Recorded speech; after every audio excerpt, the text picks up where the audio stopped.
This UTR Media presentation is sponsored by Resonate, a community helping believers unlock their creative potential. ResonateCampaign.com. Glad you're with us. We are so excited to present to you an interview that we did in recent past with an extraordinary band. In fact, they're a Dove Award-winning band, and they're still making music today. We're talking with none other than Burlap To Cashmere. This year is the 20th anniversary of their debut album, and so we had one of the most in-depth conversations I think that the band has ever done in an interview fashion. And they have a special acoustic live performance of Santorini that's going to be coming up after our Q&A. So enjoy. 1, 2, 3, 4.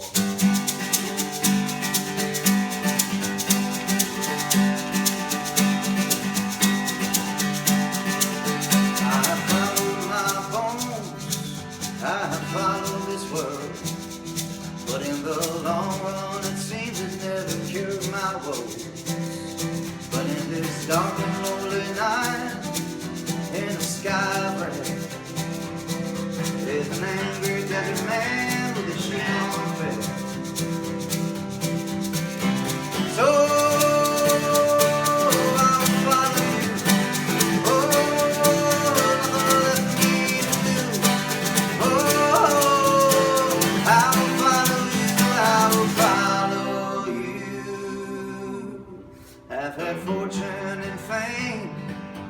watch it go.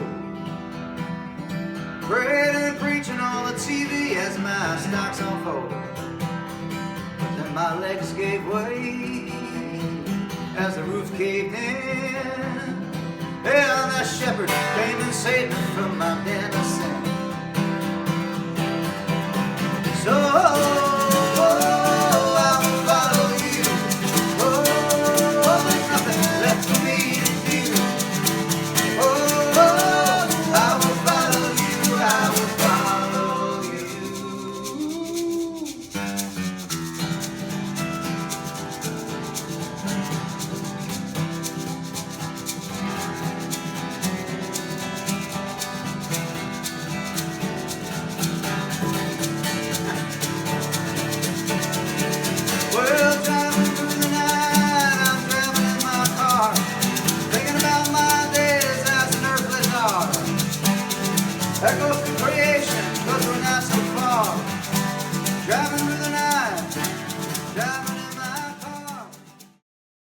just kind of looking at the trajectory of you guys as a band. I mean, meteoric kind of splash into the music industry in the late 90s. Just what was that vibe like of just sort of getting going and all of a sudden, you were charting #1 songs, winning awards. Yeah, it was definitely a surreal moments that had happened to us during the 90s, and we were little kids, and it was. I'm at a loss here. Anybody? Yeah, I'm ready I'll pick this up for you. Don't worry, I got it. It was both really exciting, really exhausting. Mm-hmm. That's true. Well, I'm ready to sleep on you right now. I'm up 24 hours. I could say anything and they'll just go, "Oh, it's great, it's good stuff." It's good stuff. Keep going. It was really exciting. Next album. It was really exhausting. It was surreal. Yeah. There's extreme highs and lows that we'll remember forever. Yeah. It was a lot of fun, especially we were really young, and when you get that much attention as a kid. It's exciting. It's not always a good thing, but it's exciting. Yeah. So this is the point where you guys kind of disappeared off the scene to a lot of people, just like completely out of nowhere. And for a lot of people, that's kind of the end of the road for Burlap To Cashmere. They haven't really rediscovered you guys. So what happened at that point in your career where you just decided the best thing to do is just to pack it up, call it a night? Start with Johnny. Yeah. Well, I really wanted to get into cooking, and Steven wanted to pursue. I was a ping pong tournament. I was into ping pong. Yeah. But the thing is, the Chinese were good, so Yeah. I needed to learn. So He needed to get better. I need to get better. And my problem was that I loved to cook very much. And we would fight often, and he'd be like, ping pong. And I'd be like, no. Cooking. Right, cooking, right. And so then we were just like, this band is done for a little while. That totally We had to makes take a break. sense. No, honestly, we'd just been out on the road, and we had not been given any breaks. Yeah. We spent holidays in the bus. We spent Thanksgiving in the DoubleTrees, and we got to the point where we just got burnt out. Yeah. Burnt out. And you take a bunch of little kids, and you put them on the road Little together. goblins. Little goblins. Bands are designed. What did Mitchell Froome say? Bands are designed with the biggest flaw. They're just designed to fail at all. You have. It's true. You have so many elements of different things that happen. It's like taking a group of best friends, putting them together for 7 or 8 years, and expecting them to come out of it still best friends. Or not friends at all. Right. Just a group of random people. Of who have a random chance to people. get along. It is, Mitchell, the guy who produced our last record, brilliant guy, said that it is designed to fail. You can only hold it together for so long. Yeah. And we held it together for as long as we could. Yeah. Until At we that just- age, anyway, Yeah. had we in hindsight is always 20/20, and at that age, that was as long as we could keep it together, and we really didn't have any guidance from outside parties or management that was guiding us and saying, hey, go take a break, or telling us you guys are getting burnt and recognizing the signs of it, because our management was just as new to the industry as we were. So we kind of all just got lucky together. So, the years passed then, where you guys are doing your own thing, starting your own, working in different areas, and at what point, what took place that sort of made you guys say, let's do this again? Start with Johnny. We'll go this way. Yeah. Well, I was in a major accident, so I almost died. Head trauma. That's Head what trauma, yeah. made us decide Yeah, to do I this had my whole face reconstructed. Yeah, and who's head trauma at that point? You gotta wonder. But I was in a major accident. Steven and I are cousins. We never stopped playing music together. We just stopped doing burlap. We took a few years break from each other as musicians, but we were still cousins. We still hung out together. I think when I had the accident, it was just a wake-up call for both of us, like, oh, we gotta play music. But we didn't intend on going to get another record deal. That was like the furthest from it. It was more like Steven's, I would imagine for Steven, it was like, I'm going to help my cousin Johnny get better, and we're going to enjoy something that we did together. And then we started putting songs together, and we went and we demoed them with the guy who produced the two Vampire Weekend records. And he started sort of inspiring us, because we suddenly found that now at an older age, we discovered a whole other part of our thing that was always there, but we never exploited as much, because when we were young, the show always had to be super high energy with all the crazy solos and and we discovered, like, Steven writes good songs too, it's not just that element of it. Yeah. And so we got more into the singer-songwriter stuff, and Shane helped us exploit that a little bit more. And then Teddy was sent the music and loved it. And then he was like, I'm going to come back. And we were like, what, are you crazy? You're going to come back for the two losers? We're just making demos here, we don't expect to do anything with it. Teddy's like, no, I want to come back and work on it. And Teddy managed to get us a deal with Sony. I mean, I guess, right? I can really, right? We can credit Teddy and Tom and people like that. Yeah, but- our manager at the time, Tom Lewis, who did a great job. Sort of, I mean, I think myself coming back into the picture just was a bit more glue and a bit more rigidity and habit, and like, okay, we're going to do this and like this, and we're going to do this. A little bit more order to actually get a business running. Yeah. So and then, we handed off to a business manager who brought other people into the picture, and and the goal was essentially to we weren't like, oh, we're not signing a record deal, but we didn't think we were going to, because the industry had changed so much. We'd been out of the game for so long that we figured, okay, well, let's just try and recapture our following. We'll work very hard to do that, and maybe we can make a living at it. So in the midst of doing all of that, we got label interest, and we were like, oh, you mean this is still valid? Like, people still want to hear this? And the funny part of it is that what we had always been interested in, all this like 70s folk music and 60s folk and, you know, stuff that kind of, for a while, wasn't very cool to like this sort of stuff, because, you know, metal and rock and roll were sort of at the forefront, and we were still kind of like folky dudes. All of the sudden started to become very popular again, so it kind of came around full circle, and it's like, oh, well, we've been doing this for a very long time, and now it seems that people want to know about that, or want to listen to that kind of music. So I think, you know, that was another factor that helped it to sort of reignite and for us to get somewhere with it and get some sort of label attention. Yeah. And even now, when we were at Sony, which is who we signed our deal back with, you know, Steven and I were in the elevator, I think it was like 7 in the morning, with Teddy and Tom.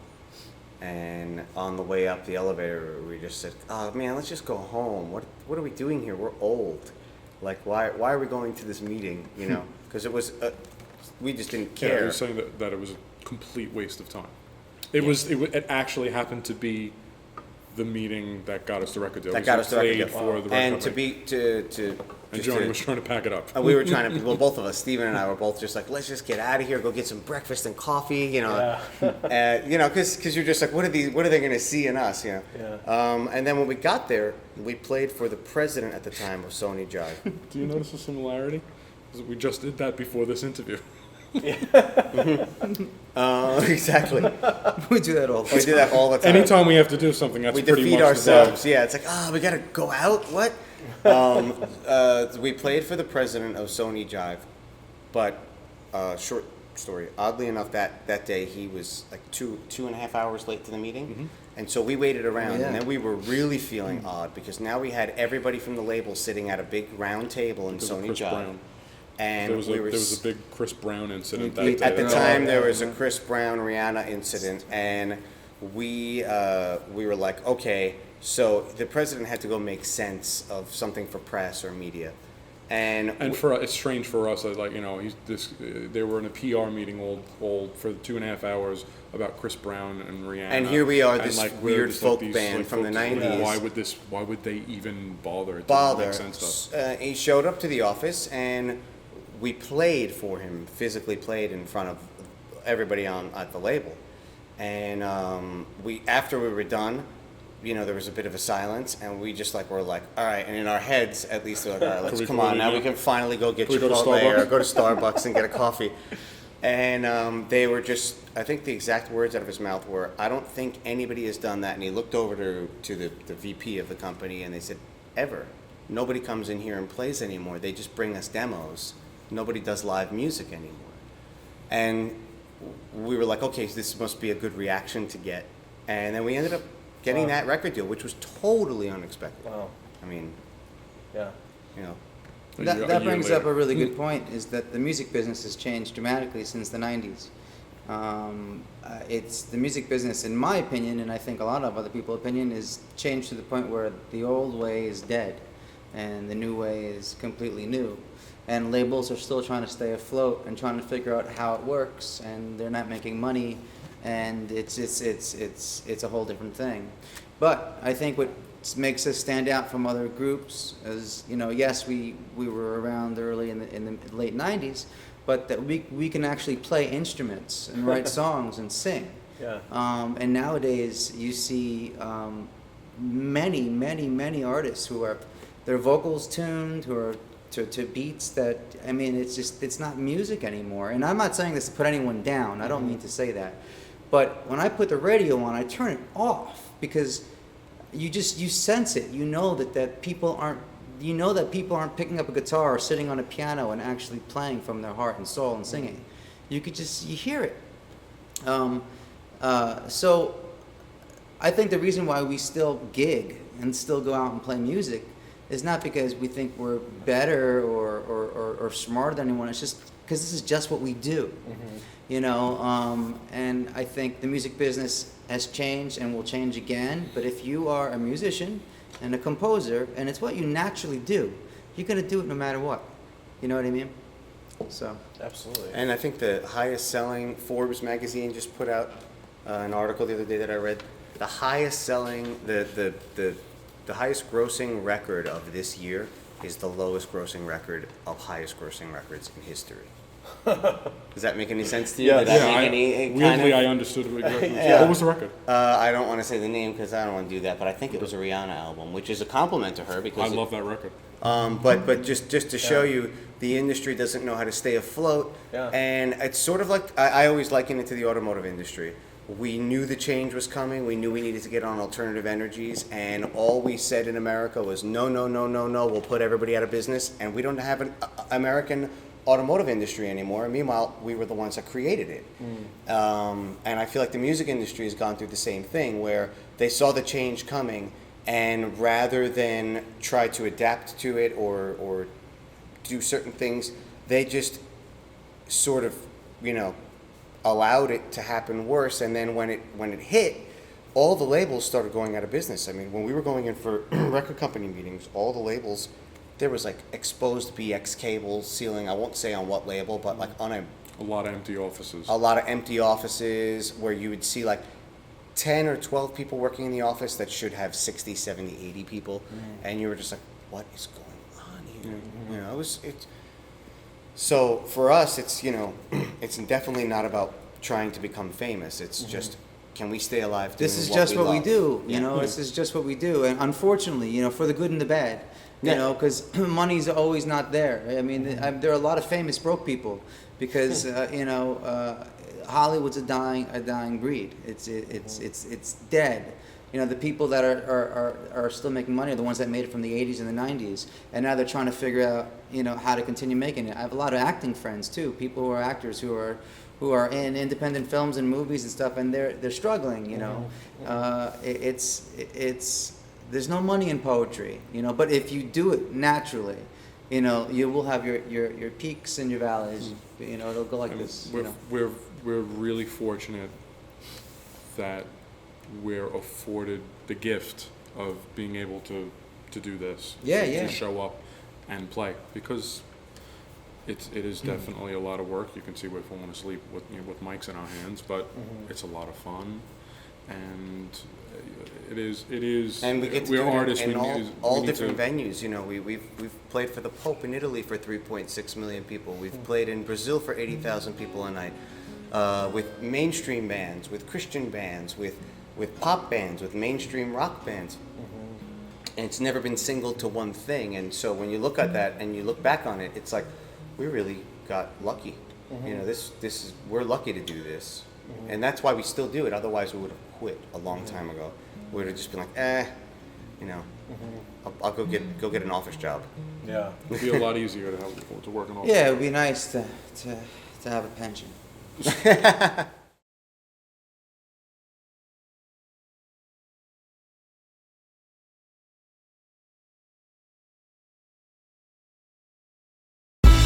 This UTR Media production is sponsored by Resonate. Hi, this is singer-songwriter Brianna Gaither, and alongside my music, I am also the founder and director of Resonate, a community that connects and equips Christian creatives to grow and build each other up.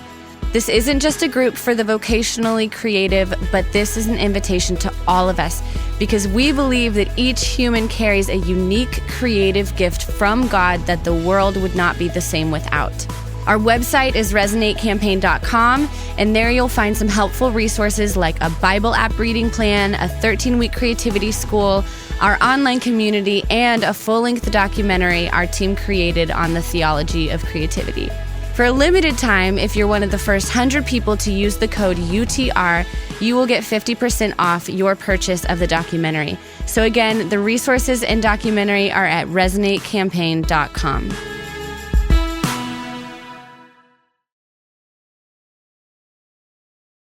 So my last question, Freedom Souls came out in 2015. I thought it was one of the most creatively diverse albums of the whole year. rare feat that you can listen from song to song and they don't all sound the same. Yeah. Very textured, a lot of movement in the album. So just kind of give me a glimpse into the making of Freedom Souls. Well, first of all, Dave, thanks for saying that. I think you made us all feel a little better about it. We loved the record, but it was the most confusing, I think, record that we ever made because we kind of left scratching our heads, going, what is this? Yeah. It was the first time that we made a record without a producer. And Self-produced. That is the very main base of the And record. predominantly So in our we're home studio. We're normally in a situation where there's a producer and record company and a manager and all these people that are saying, no, you can't do that. No, you got to do this. You can do that, but there's They help guide us through our own tug of war process. Yeah. And This time we didn't have that, and it was great, and it was not so great. Yeah. We need some sort of structure, but also it's a total work of our imagination. a lot of the old, let me say that the record is like I wrote the songs in like 1995, most of them. There are a lot of old songs. Am I right? A lot of old songs. It was a good mix. fan-funded record, and we just decided to get in and do it. And we are definitely, we perform well under pressure, all of us. So there were a lot of older songs because we just wanted to record them. There were a lot of older songs out of laziness, all of us. There were some new ones that were inspired and was like, okay, we're going to throw this on. But we recorded that all in like a home studio setup, and I had to sit and take it back in my living room and tweak it, and without professional equipment, we literally did that record for the fans, and it's a big compliment when you say something like that because that's us. Makes us feel good. Yeah, because that's literally pure rough form art. Yeah, those are the songs that we like, Yeah. Yeah. not the songs that someone else would have chose. Yeah. Like Passover is my favorite song on the record. I think it's sort of like the voice of the record.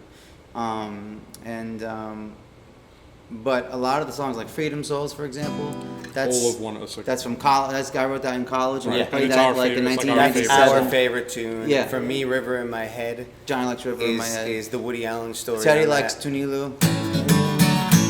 So we kind of all have our little gems and favorites on there. I don't know that I'll ever do that again, though, as far as like go in and say, let's make a record on our own. Yeah. Unless it was totally no pressure, where we were just literally doing. Well, should I announce it? Should I announce it on? Yeah. This will be our last record together as a band. Right. You knew that, Ted, right? So No. So I mean, like, we'll never do something like that again. As far as all 5 people are going, no. damn. But it was definitely a learning experience. So and unpack that a little bit. What do you mean by just sort of you just are choosing not to record as Burlap To Cashmere? No, we're joking. Oh no, it was a joke. That was Sorry, a total joke. joke. It was a Okay, total okay. joke. All right. Sorry, I'm on no sleep.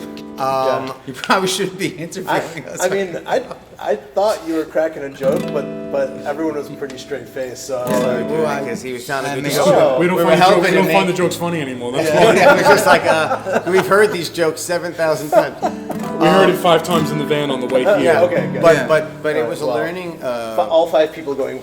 Here's an interesting thing about that album too that may be interesting to the 5 people who are just wiped their brow.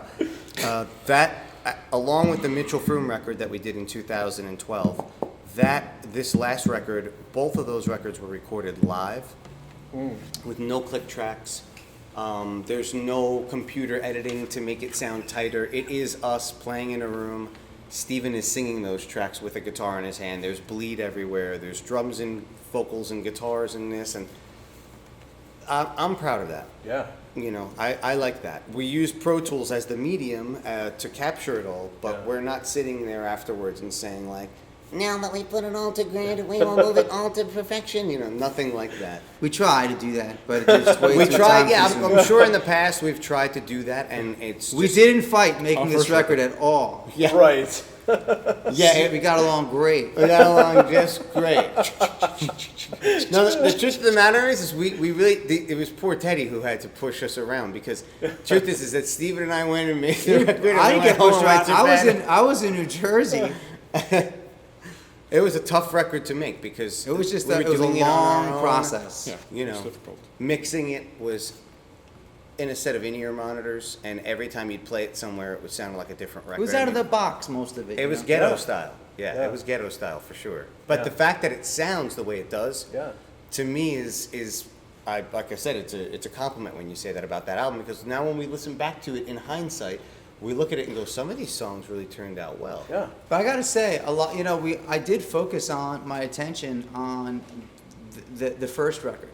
I kind of wanted to dabble and to kind of mimic a lot of the patterns of the first record as far as song wise. Forward to the Great I Am. I'm not going to compare it to Basic Instructions because they're so different. But Forward to the Great I Am was sort of in that vein. Yeah. And we were trying to reconnect with old fans through it as well. Yeah. I found that process to be really, really discouraging, and not fun.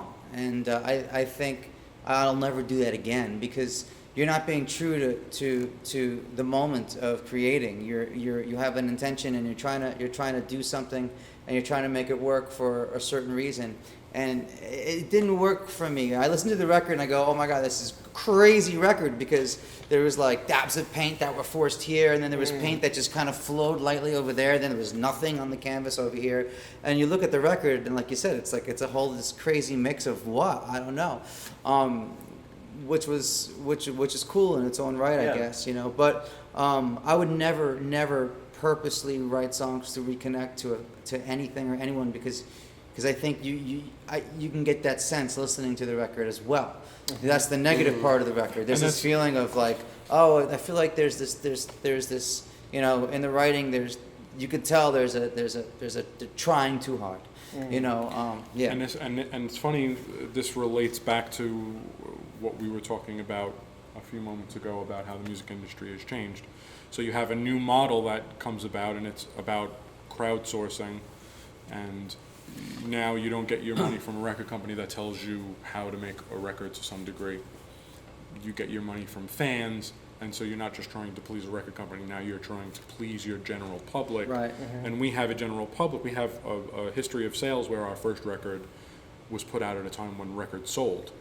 So we have a lot of fans from that first record, which influenced, you know, because you're trying to sell this to your fans now, and you're like, this record's going to have everything that you want. You want to know? please everybody. Yeah. So Yeah. you have to, in order to get it funded at all. And then you get it funded, and you're faced with a completely other reality.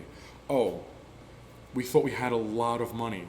We have a fraction of what we thought we had, because of the way that money comes out. So we have what we thought was a lot of money, enough to make a record. We actually don't have anywhere close to that number. Right. So we have to make this record with very little money. We have to tick all these boxes. We have to make all this merchandise. We have to satisfy all these people. And that's what resulted in the record sounding like it does. And we all do love the record, but it's a very unorthodox way for us to make a record, because it's usually... That's a good point. The record we made with Mitchell Froome in 2012, that record, I think I speak for all of us. Flowed better. But that is for us, that's the masterpiece. It's our favorite record, yeah. And the reason for that is because we were pleasing nobody but ourselves. Right. And I think that We're making our record. The mistake that you make as an artist is ever trying to please anybody but yourself. I mean, look, can I say it? Yeah, go ahead. Okay, so there's you know, when you have someone saying, and I'm not going to say any kind of marketplace, definitely not going to talk about the Christian marketplace, the Christian music business. I'm not going to talk about the Christian music business, and stations that are within the Christian music business. I won't mention any, but you know, it's a very small niche and a very tight squeeze, and even people in that genre of music are having a hard time getting their songs played, because it is such a tight squeeze. And when you listen to some of the music, there's a formula. If you listen to the formula, and that is really hard to do, man. That's really tough. So me personally as a writer, like, I know Like our first record that did really well in the Christian music business back in the 90s. It was a whole other business and a whole other world. And it was a fluke. It was a luck.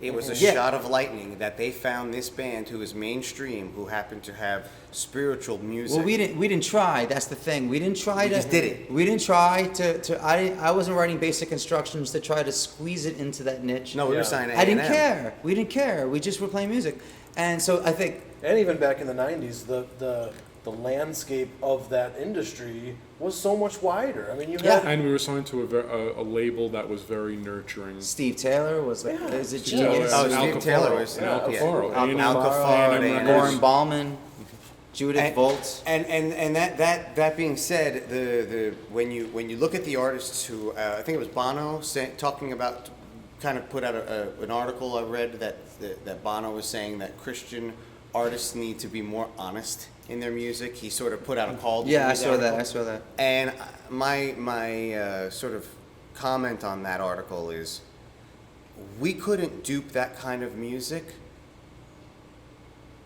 honestly and frankly, because we're playing music. People who can dupe that style of music. We come from somewhere else. I gotta say one thing. I'm not that good of a writer to get my song on K-Love. I'm not that good.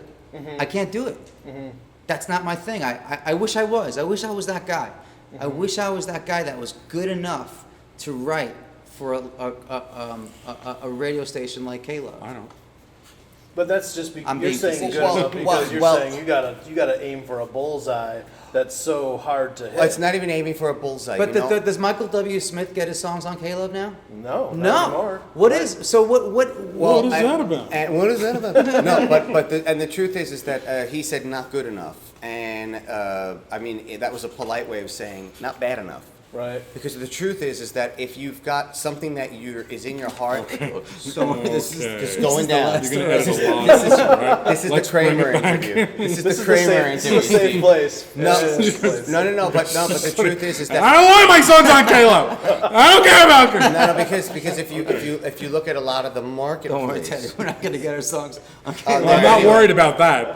But if you look at that marketplace and you look at what's being written for it, it's sort of like listening to pop radio today. People write those songs for Right. the artists. Those artists aren't writers themselves.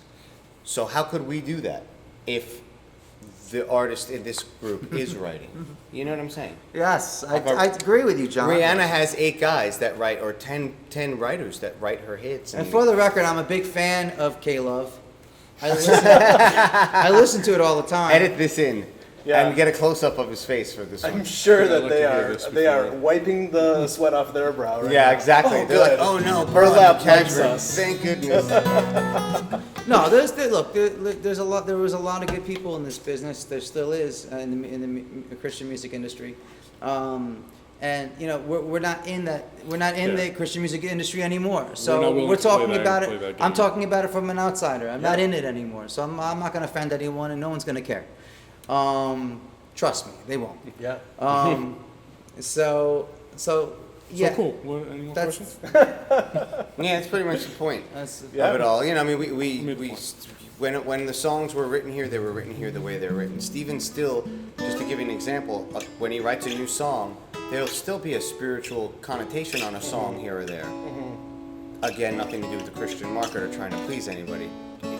It's from Yeah. truths or the heart. You know, you wear it on your sleeve, basically. Well, I mean, I think it honors God to be honest, right. and it honors God to make something with excellence and with beauty. And I think that you guys have. Let me ask you this: if Jesus was here today and he saw chocolate Jesus things, would you think he would like turn the tables over? He probably would turn the tables over. Yeah. When they sell integrity, when people are selling integrity on records, poor Amy Grant. You know what I mean? Like when they're selling, I mean, to me that's that there's something off. Yeah. Yeah. And that was the paradox of us being in that marketplace, I think, because Yeah. we were coming from just sort of like, you know, Catholics and Orthodox into this sort of, you know, Benny Hinn land. Yeah, I it was love how very he surreal. thought 5 minutes about how to say that. How to and, say it just that, come and he out came out anyway. Benny Hinn, right? Creflo Dollar Land. Well, Dave, we're not gonna take you off because you have a lot of interesting footage. This is great. Yeah, you're like, this is perfect. I'll get them to play shows all the time, wherever I want. No, so thanks, guys. I appreciate your No time. problem, Dave. Oh, Dave. Thanks, Dave.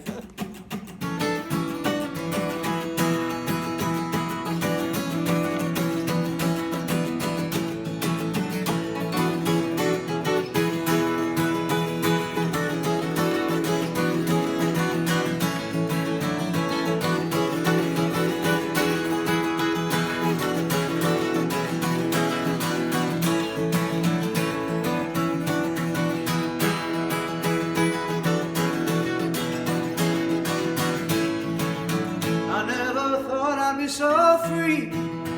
The children running through the streets of Old Vegas,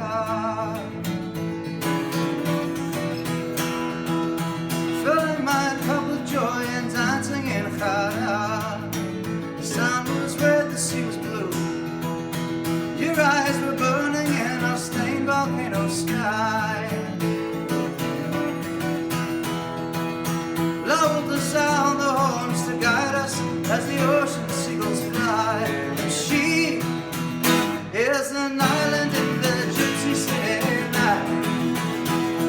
She, you can hear the music playing as she opens up the sky.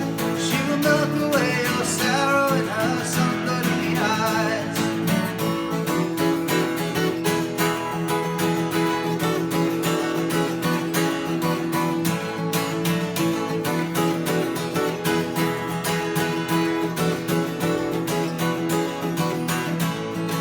All the western shores can be so blue.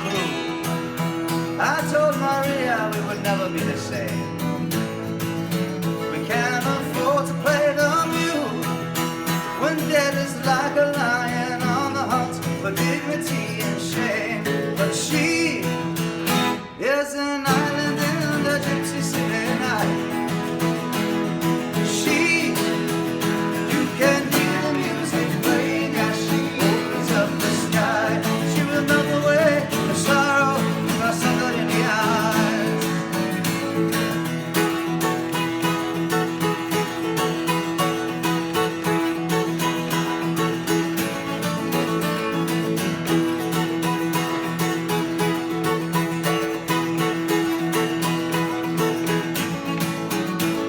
She is an island in the gypsy city night. She, you can hear the music playing as she opens up the sky. She will melt away your sadness in a Sunday. You can hear the music playing as she opens up the sky. She will melt away your sorrow, somebody in the eyes. All right.